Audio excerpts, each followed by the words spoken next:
stu presidente e questi dirigenti non c'era da fa cosa stravadere. Squadretta capanite da provincia, fermatevi a Nocera, non si vince. Nocerina in Serie C, che bella cosa.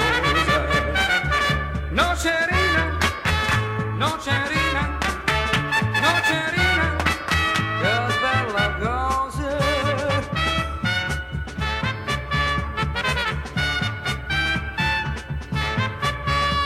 Tu chi sti giocatori e questo allenatore, ditemi voi Nocera che può fare.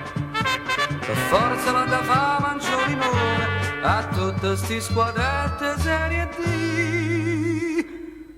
Nocerina in Serie C, che bella cosa.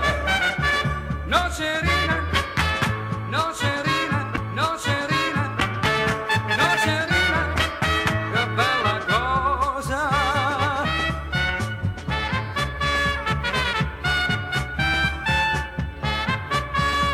Li chiamano molossi perché sono colossi e quando vanno in campo a verità ne pareva di 11 leoni che lottano pace fa consulare.